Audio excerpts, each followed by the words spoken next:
स्पिंदीकरण जब मनुष्य मरने के बाद 1 वर्ष की महापथ की यात्रा करता है तो वह पुत्र पौत्र आदि के द्वारा स्पिंदीकरण हो जाने पर पितृलोक में चला जाता है। वर्ष के अंत में पितृपिंडों के साथ प्रेत पिंड का मिलन हो जाने से वह प्रेत परम गति को प्राप्त करता है। गृहस्थ पिता की मृत्यु हो जाने पर यदि स्पिंदीकरण श्राद्ध नहीं हुआ है तो किसी का विवाह संस्कार नहीं हो सकता, इसलिए दूष को ही पुत्र को स्पिंदीकरण कर देना चाहिए। यह करने के बाद भी 12 महीने तक पुरुष श्राद्ध नियमानुसार करना चाहिए। मृतक का दाह संस्कार हो जाने के बाद एकादश दूष इन दोनों दिन में प्रेत भोजन करता है। इन दोनों दिन जो कुछ भी प्राणी के निमित्त दिया जाता है उसे प्रेत शब्द के साथ दिया जाना चाहिए, क्योंकि वह मृतक के लिए आनंददायक होता है। स्पिंदीकरण कर देने के बाद जो भी दान दिया जाता है वह नाम गोत्र करके पितृ निमित्त करना चाहिए। प्रेत द्वादश संस्कार के अवसर पर यजमान जल से भरे 12 घटों का संकल्प करके दान करे।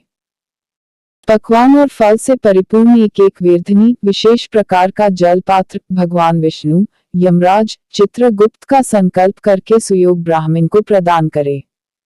स्पिंदा की रस्म अपवित्र दिनों के बाद 12वें दिन अग्नि के समक्ष या बिना अग्नि के पूर्ण होती है।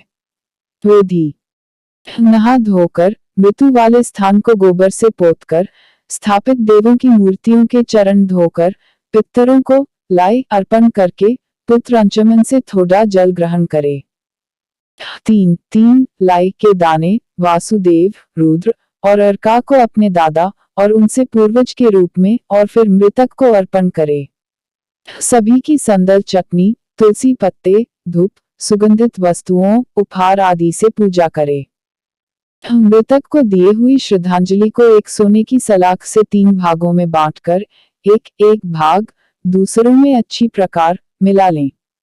माता श्री का स्पिंदा दादियों के साथ और पिता का स्पिंदा दादाओं के साथ करना चाहिए। यदि पिता की मृत्यु दादा के जीवित रहते हुए हो जी है तो 3 लाई के दाने पर दादा और उनके पूर्वजों को श्रद्धांजलि देनी चाहिए। पत्नी की मृत्यु पर यदि पुत्र न हो तो पति को अपनी सास और संबंधियों के साथ रस्म करनी चाहिए। फिर ब्राह्मणों को भोज, दाद, दक्षिणा, उपहारों और 12 घट जल से परिपूर्ण दान करने चाहिए। धारण किए वस्त्रों का त्याग करके एक शैया दान करे। शैया बहुत मूल्यवान, सभी सुख प्रदान करने वाले साधनों से युक्त छाता, चांदी के लैंप, इस भगवान नारायण और लक्ष्मी जी मूर्ति कपड़ों, गहनों से सुसज्जित, गदा आदि होनी चाहिए।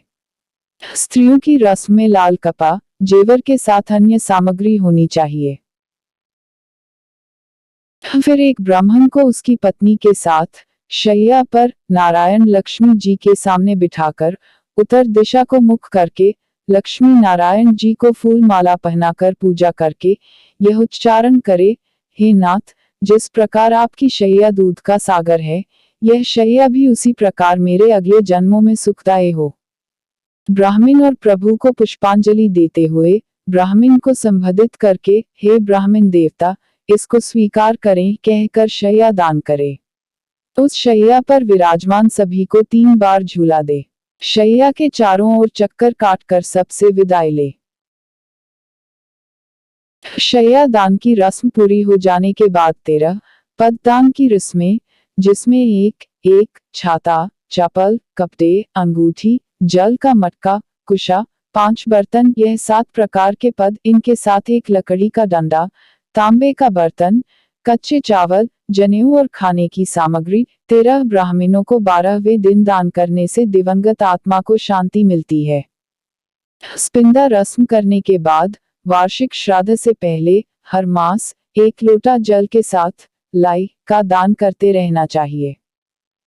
स्पिंदा मासिक और वार्षिक श्राद्ध संक्रांत में नहीं करने चाहिए। यदि वर्ष में 13 महीने आते हैं तो वार्षिक श्राद्ध 13वें महीने में होना चाहिए।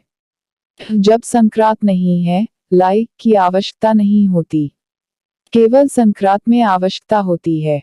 वार्षिक श्राद्ध के उपरांत सदा ही 3 श्राद्धांजलियां देनी चाहिए। एक श्राद्धांजलि पूर्वजों के लिए घातक होती है। गया में श्राद्ध पूर्वजों के लिए मुक्तिदायक होता है। मनुष्य को प्रयत्नशील होना चाहिए कि वह अपनी ओर से पूर्वजों की भलाई हर प्रकार से करे।